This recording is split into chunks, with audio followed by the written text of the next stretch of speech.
everyone. Welcome to all of you in the room and those joining online. First of all, I would just like to acknowledge the Gadigal people of the Eora Nation, the traditional custodians of the land which we meet today.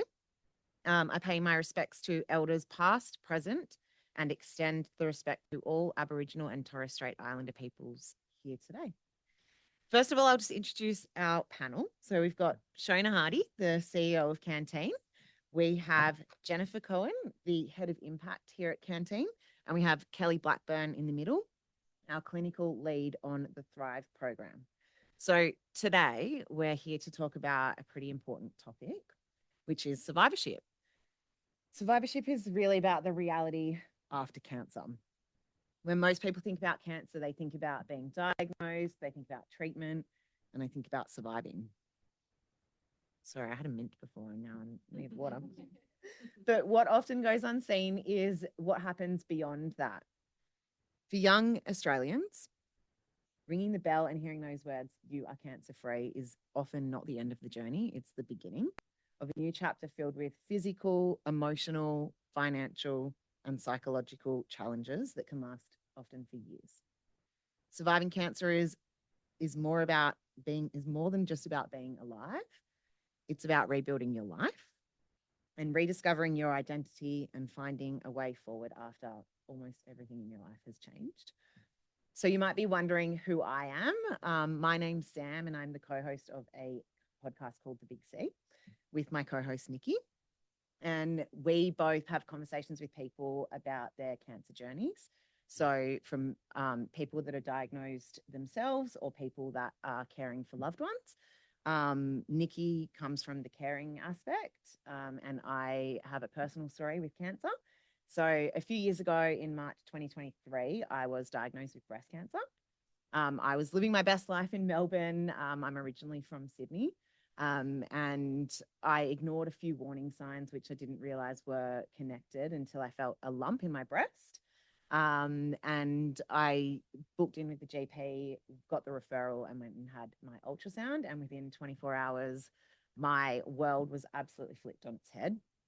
My dad ended up flying down with an empty suitcase to Melbourne, and we were packing up my life, and I didn't know whether I would return to Melbourne. And when I came back to Sydney, I had to do egg freezing and meet with my medical team and get my treatment plan, which was then going to be 12 months of treatment, which included chemo, surgery, radiation, and immunotherapy. And I think when I was going through that journey, it is obviously awful. Chemo is shit. It sucks. But I don't think anyone could have prepared me for the mental, I guess, load beyond. So when that 12 months finished and I, didn't have a doctor's appointment every week, I guess just being like having fear, I'm alone. I felt more alone. I felt like there was less support.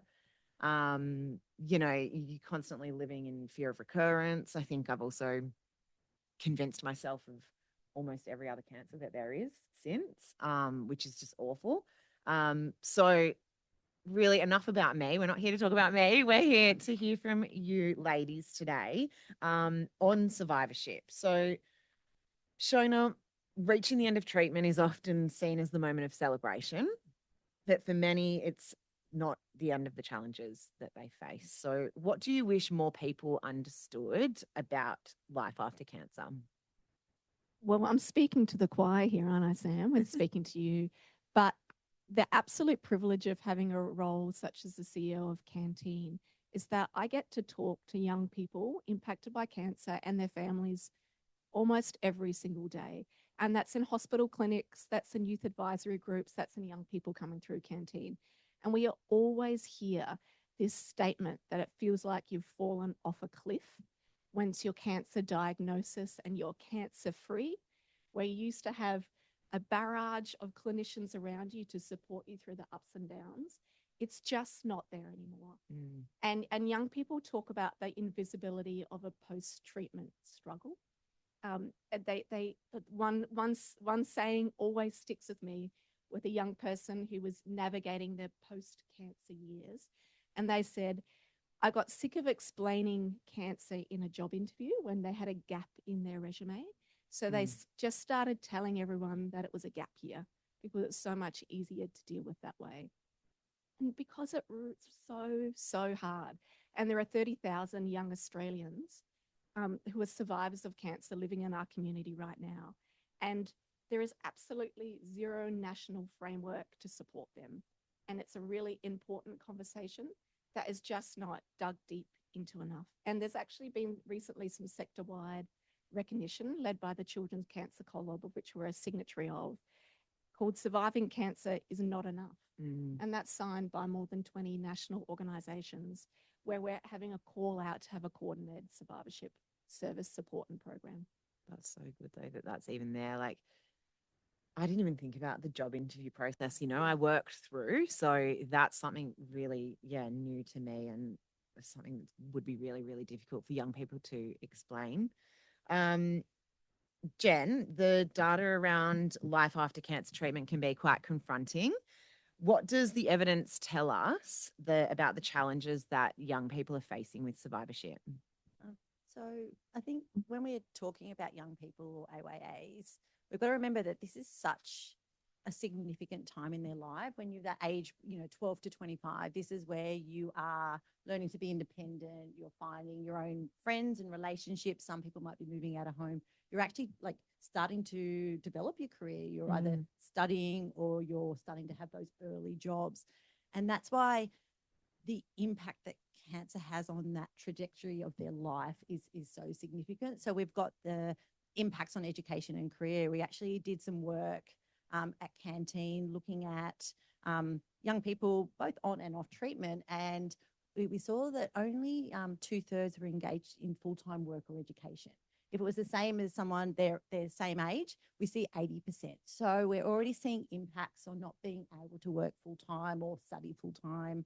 And then what, adding to that, seeing I guess there's those long-term chronic impacts of cancer. Think about, you talk about the piece with cancer is like, finish treatment, you ring the bell, the supports go away, but actually we're starting to really unpack those long-term impacts. So almost 50% will have within 10 years, like 2 or 3 chronic health conditions. So it could be diabetes, heart disease, fertility, mental health concerns. So we're starting to see not only the impacts on things like education and career and their self-identity, but also seeing impacts on young people's health as well. And so, and this is leading to lots of mental health concerns and impacts as well. And again, it's about almost 50% of young people who come to Canteen have a clinical diagnosis of distress because of their cancer treatment. So we are seeing those long-term impacts. Such a critical time of life as well for young people. Point. We're going to stay with you. Canteen created a program called Thrive, specifically for young people who finish their treatment. What gap were you trying to fill, and how does that program work? So Thrive is something that's so Canteen centers our young people. So it's like our young people tell us what they want, where their gaps are in service.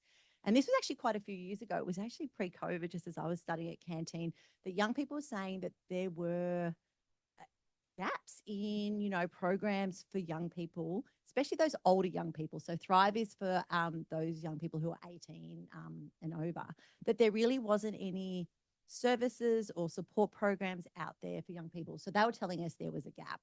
But because we like to hear and center our young people in our program development, we then got a whole lot of young people together over a few years. This was in the early COVID days, actually. So a lot of it was our first attempts at doing a lot of these workshops online. And we got young people together to tell us what they would want out of a survivorship program. And they talked about, because they are in this time of, change and growth and independence, they wanted more like a conference style program where they had choice. So they didn't have to go to a session if they didn't want to, or they had choice between a couple of sessions. They wanted to meet other young people. And so they told us what they want. And the reason that it was called Thrive is that young people said they wanted to talk about survivorship as though they use the term thrivership.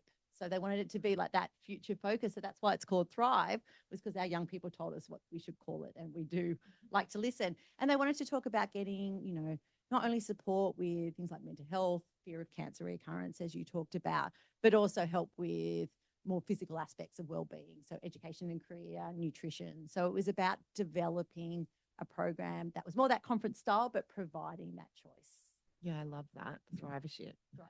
How often do you guys run those? About Kelly, I Oh, think it's sorry. every 18 months. I'm going Yeah. off script there. No, Sorry. that's fine. Okay, Kelly, we'll go to you now. So you work directly with the young people and help them through the Thrive program.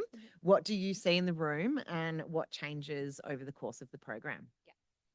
So I was clinical leave on Thrive, and normally when I'm on program, I think as staff we're working pretty hard to help young people feel safe and comfortable at the beginning of the program, doing icebreakers. This was probably the first program I've ever been on that we didn't necessarily need to do that work. It was like every single young person there was just really, really, really open and willing to meet others with similar experiences. And people were sharing almost instantly about their cancer experiences and what they'd been through. I think it was about 5 hours into the program. We were in a taxi on the way to dinner, and young people were in the back of the taxi with me. And they were talking about things like being in early menopause. They were talking about their fertility, long term impacts. They were talking about where people got their wigs from. Like that conversation just was so welcomed and safe. And I think that was the really big difference with Thrive is that there was just this instant safety in the group that young people knew that they were with others that understood what they'd been through. And they could really just be themselves and show up as well, which was fantastic because, you know, on the second day of Thrive, we had a young person come up to me and she said, this is the first time I felt comfortable not wearing my wig. And there's other people here that aren't wearing their wigs. And so we just had young people feeling so seen and being able to connect and see themselves in each other's stories, which was fantastic. And through that, they were obviously then able to really get the most out of the workshops. What they brought to the workshops was so beautiful, all of their experiences, and being able to really support each other. Those conversations then continued after the workshops as well, just having these like really, really organic, supportive conversations. And I think the other thing that we really noticed as well was the balance of, although we were talking about, you know, really difficult topics like fertility and long-term impacts, there was still this really lovely opportunity for young people to just be young people. Like on the Saturday night, we went to Luna Park. And for so many young people, it was their first time at a theme park on a ride. And so many of them had said, like, it was just so nice just to have fun as a normal 20-year-old, you know, running around and the joy on people's faces. Like they brought our staff on the roller coasters, not that I needed twisting my arm at all. I think we got some photos up on the screen. Oh yeah, I can't help myself. Yeah, but it was just so nice as well for them to have this experience of just having fun, meeting new people and just, yeah, making lifelong connections as well. There's something really special about that bond as well when you can connect with someone that has been through what you've been through. Like it means a lot. So the feedback from the Thrive participants speaks for itself. Some of them describing friendships that are, in their words, valuable and precious. Why is the peer connection so central to what Thrive does? And I think you sort of answered a little bit in the last question, but. I mean, peer support is everything. It's very much the heart and soul of what we do at Canteen, but particularly of Thrive. Having young people have an opportunity to meet others with similar experiences was so critical. On the last day, we did a Q&A panel, and we had young people asking really, really fantastic questions and some really tricky topics. We were talking about sex, relationships, and identity. So some really hard topics. And young people were kind of nervous going into it, making sure that their questions were anonymous. But towards the end of the Q&A panel, everyone was jumping in with their own experiences, adding questions. And we kind of paused and reflect that although there's fantastic panelists that have, you know, experience in the field, you're in a room of 30 other young people that can see themselves in your experience and, you know, sharing experiences which are really similar. And that is the most valuable kind of learnings that they can take away from Thrive. And we've had so many young people talk about staying in contact with their connections as well. I think going through cancer is so isolating at any age, but particularly in the age of a young person as well. And obviously that has an impact on mental health as well. So having young people feel seen and supported and safe is just so critical for their, I guess, processing and development. Yeah, I wish I knew about that program. Maybe a little bit old for it by the time I finish treatment. But all right, Siona, we're coming back to you now. So Thrive shows us what's possible when young survivors get the right support. What does the road ahead look like? And what does the investment from supporters and partners, some of those in the room or listening today, actually make possible? Now, I haven't spoken to any of the team about this, so I might get a swift kick from Kelly if she's not happy with what I'm putting forward. But there are, as I mentioned before, there are 30,000 survivors of cancer, young survivors of cancer living in our community every year. And we see a very small fraction of that through Thrive. And I would love Thrive to run every quarter or every 6 months. No kick yet. Yeah. I would love every single young Australian who has a diagnosis of cancer to have the opportunity to attend Thrive. The UK actually models this really well through Teenage Cancer Trust. They have multi-year survivorship programs in a similar vein to Thrive. They're exceptionally well intended. The impact is very high. Peer connection is amazing and the real core. But outside of that, that touch point with experts to get their individualized and personalized care is really important. So I'd love Canteen to facilitate that across Australia and to have many Thrives. Feeling good. There's a research gap too, and Jen, I should leave all research questions to you. Like Australia currently has almost no longitudinal data, that 10, 20, 30-year increments going, okay, you get cancer when you're 16 years old. What does that mean for your life? We hypothesize around a lot of that, but some hard and fast data to support that would be fantastic. And certainly Canteen, as the only organisation in Australia that supports this teenage, young adult period of life, we have a role to advocate for national change and support and connect our currently fragmented services. So it's not rolling the dice about where you live or who you know or what doctor you're seeing, but everyone's getting that same level of survivorship support. Yeah, that consistency. That sounds amazing. I hope Just that that, Sam. Just that. All right, Jen, beyond Thrive, where else do you see urgent unmet needs and what are young survivors asking for that we're not yet able to provide? Yeah. It's actually sort of similar theme to what Siona talked about. So our young people, again, we center them in everything they do and they tell us what are their needs when they come to Canteen. We ask them questions.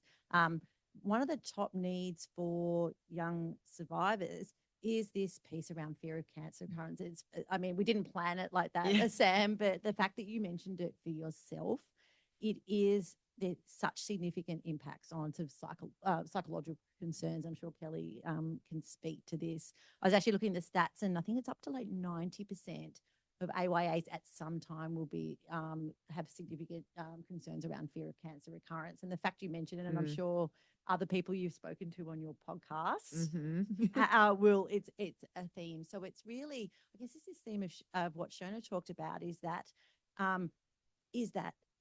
demand is sort of outstripping supply as far as not just Thrive, but making sure that we have counselling to help through mental health concerns, psychological concerns, making sure we have other peer support programs, a way of getting peer support out there. Education and career is something we've also talked about, and we have career counsellors at Canteen. But again, the impacts on career, but also the impacts on sort of long-term financial, financially, if you're not able to work full time, then the impacts on yourself. But is it the lifetime cost of AY cancer, something like $1.3 million? Wow. So again, those impacts. So a lot of it is about, we know what those unmet needs. It's a fear of cancer recurrence. It's around those long-term chronic conditions. We see fatigue. We see that sort of wanting that connection. And it's really about making sure that we have those services to meet those demands of those young people out there. Yeah, amazing. Okay, last question before we open up to the audience. And I'm going to go to you, Siona. What do you want people in the room or listening today who are already Canteen's partners and supporters to understand about what their commitment means to a young person who has survived cancer? Similar topic, I guess. Yeah, but first and foremost, thank you. Like the Canteen is at least 80% donor funded, and without regular supporters, without people that contribute in that same kind of sharing of compassion, concern, resources, volunteering, in-kind support. We literally could not run programs like Thrive. It would be an impossibility. So any support that we receive goes directly to support our clinicians, our youth workers, our team members who provide daily face-to-face support to young people in their space of survivorship. So a big thank you is probably my enduring message. I'm more than happy to talk and about other opportunities, and we think about contributions to Canteen in terms of certainly resources and donations, but in-kind work, volunteer work, research support. There's huge ways that people can contribute to supporting young people diagnosed with cancer. Yeah, that's amazing. All right, we've got about 15 minutes. So if there's anyone online or in the room that has a burning question for one of these beautiful ladies up the front, we'll have a little mic going around, or I'm not sure, how do we know if there's anyone online with a question? You've got that. I will kick us off. So Kelly, you have worked with many of the young people navigating life after cancer. I think what an incredible job you have. Very special. What's probably the most common thing that you hear the conversations about? Like, I know you mentioned not wearing the wig and the first time and feeling really comfortable, but is there common themes that you see? Yeah, absolutely. And you're right, I do have the best job working with young people and just seeing their growth in confidence. And absolutely, I think a lot of the common themes of what we've already touched on around fear of reoccurrence, isolation, definitely around feeling behind or feeling this like pressure to live this normal life now, like everything is back to normal, not that is possible, or even, so just this adjustment to what does my life look like? And also just for a lot of young people, their priorities, their values, their social network, everything has changed. So just wanting some support in navigating that as well. For a lot of our young people, particularly on Thrive, stepping out of their comfort zone safely and supportively was really important to them. So for a lot of these young people, like I said, hadn't been to things like theme parks, but for a lot of the young people that came on Thrive hadn't been outside of their state, hadn't been on train before, hadn't had a lot of these experiences that other young people their age had as well. So having more and more life experiences and having the opportunity to do that is, another thing that comes up a lot as well. Incredible. All right, we have one question online from Sam. It says, "Hi all, thanks for doing this webinar. It's really educational. I have a question for Kelly. How do the effects of Thrive continue to show up for young people after the program finishes?" It's a really good question. I think watching young people have that like aha moment at different points throughout the program was really fantastic. And then also hearing how they've then integrated all the different learnings once they've left Thrive has also been interesting. So a lot of young people have learned something in one of the workshops, whether that's through like fertility or identity, they've then gone to their counselor and wanted to focus on that in session has been really important. Like we were talking about before around peer support, we've seen young people lean on each other through scanxiety and just different things that come up in survivorship. So really just kind of building on that peer support as well. And like the themes that I touched on before, building confidence and, stepping outside their comfort zone. That young person that had caught their first train has now caught several trains since that point as well. And their mum is like, that was awesome. They've just really stepped outside their comfort zone. So just really, springboarding, I guess, off some of those kind of, ways that they've grown on Thrive as well. Is there like a chat group or something that they continue to keep in touch about? Absolutely. Yeah. Amazing. Yeah. Love. Is there any other questions in the room or online?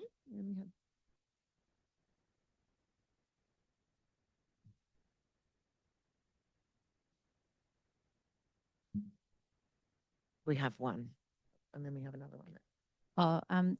Just something that I've come across in some of my work, but I think be really interesting to understand more around how our peer support programs can be a segue or a really nice entry point into other services and make young people feel a little bit more confident about seeking support.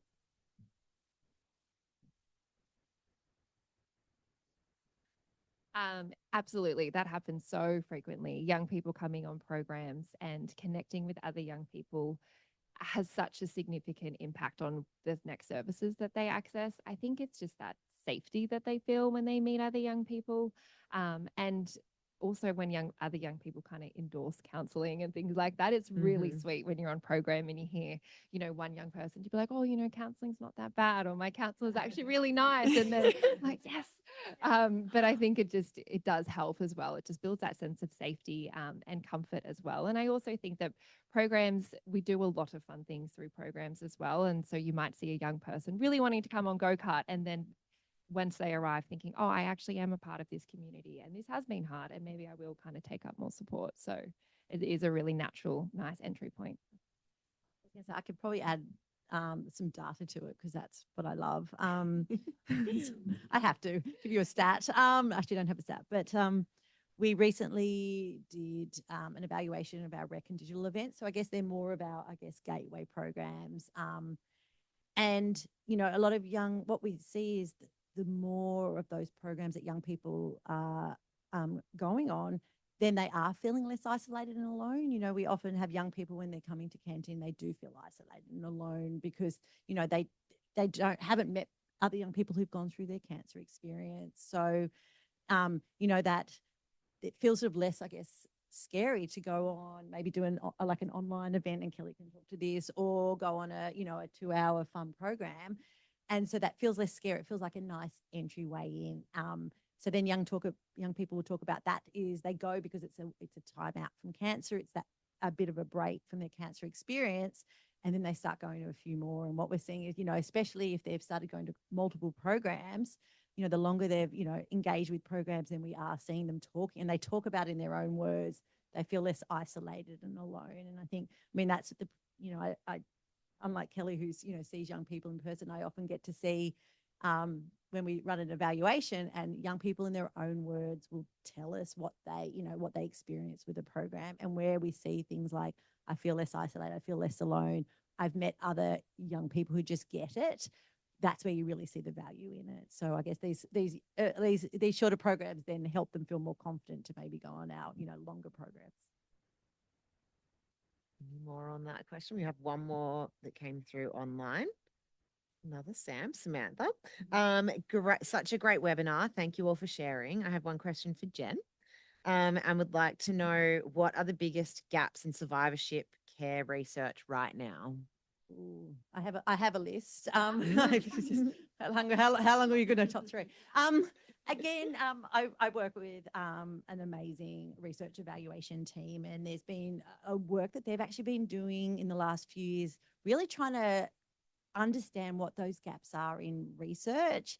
And they did this amazing piece of work where, again, not only spoke to lots of clinicians and people who work in AYA cancer, but also I think it was like over 30 young people as well, to ask them where they think the gaps are in research.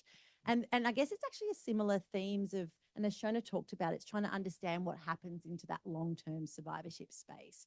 But again, it's around really understanding, and this is a theme, those psychological impacts, especially around isolation and loneliness, which we've just been talking about.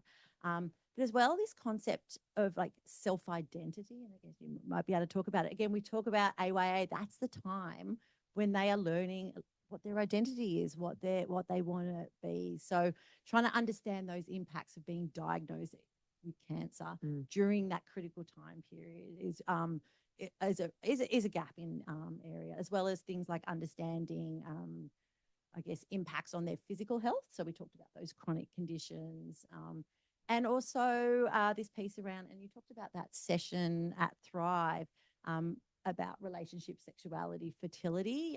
They are hard topics to talk about for AYA, and they were really so well received. I was at that workshop, but I think there's still a lot of areas that we can look at. What are those sort of long-term sort of continuous impacts in those areas? That was fantastic. Any more questions in the room?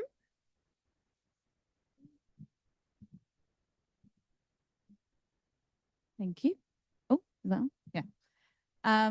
Siona, you mentioned in your wish list, that canteen plays such a role in sort of bringing lots of different things together for young people. are we working with others in the sector to advocate for more support? Absolutely, we do. And as much as we are the only organisation that supports this particular age group, there are other organisations that support the broader age range. And so we work in close collaboration with other paediatric charities that support childhood cancer survivorship so that we can get the biggest bang for our buck in terms of advocacy, but in terms of the use of resources as well. We work very closely with Red Kite and Camp Quality in that space, and we do that through Cancer Hub. But we also work in close collaboration with other sectors from an advocacy perspective. And Children's Cancer Collab, I mentioned before, is a group that we're working with around that pediatric or the younger lens.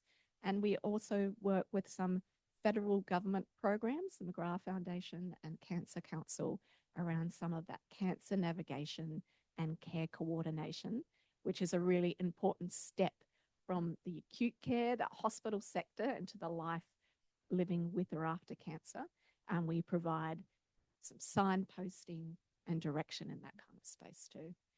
But yes, collaboration is really essential, and we're knee deep and excited about it. I can't wait to hear more. Any other questions online in the room? Any final words from you ladies? Oh, there's one more. Oh, sorry. Okay. You've mentioned hard conversations about fertility for the AYAs and the partnership with Red Kite and Camp Quality. So I wonder what these young people's lives after cancer looks like after Canteen, or how Canteen transitions these young people. Great question. I'm going to start and then I'm going to move to Kelly. Does that sound good to you? But we know at Canteen that in a period of distress and crisis, which cancer often is, that we can support in the time of crisis. But our absolute goal is to help build the foundations for their life-changing empowerment. So we'll hold the torch for a little while, and then we plan and hope to be able to give it back at some point, because we want to empower young people to live, thrive for many, many years to come. In terms of the practicalities, over to you, Kelly. Yeah, but you're absolutely right. We were always collaborating with young people about what they are hoping to get from us as a service, and particularly through counselling and programs, how we can help meet their needs, and then what comes after that. So whether that does mean transitioning to another specialised service. So for instance, if that is more fertility focused counselling for that example, transitioning to what might be next after that, but just working with young people, always in collaboration to help meet their needs for what we can do at this point in their life as well. And then we do see young people dip in and out of the service all the time, really, up until their 26th birthday. So they know that we're in their corner. They'll, receive a little bit of support for whatever it is that they're wanting to focus on at that point of time, and then kind of coming back if things change, which in the life of cancer, things do change as well. So we do see young people represent. But yeah, really just working alongside young people to help meet whatever their needs that they have at the time. So I can add to that. We have a yearly survey where we ask young people, what's their experience with Canteen? And one of the questions we ask them is, how has their life been different or changed because of their experience of Canteen in the last 12 months? And again, this is this piece around, I get like the privilege to read those responses. Our young people are so amazing and articulate. But they use that language around feeling more confident, feeling like they can talk about cancer, but this piece around, I guess, self-efficacy or empowerment, where they feel like they now know how to, like, what are the tools to cope with the impacts of cancer? So even if Canteen is not here, they've got those skills and that toolkit to know either how to cope with things that come up, or actually know where to go for other services. And they say that in their own language. So that's, a definite goal for Canteen. That's so great. And I remember when I first met you all at Canteen, what really stuck with me was the way that you do collaborate and work with young people to really find out what is missing and what they want.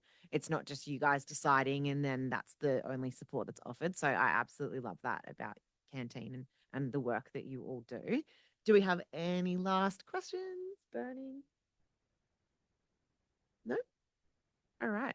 Well, thank you all so much for your insight. I think the work, as I said, that you do is incredible. I know I would have loved to have that program or that support. I was a little bit older, but that's okay. I think it's amazing that it's there for that age group of people, and it's so important. So I really appreciate all the detail that you've provided today. Thank you.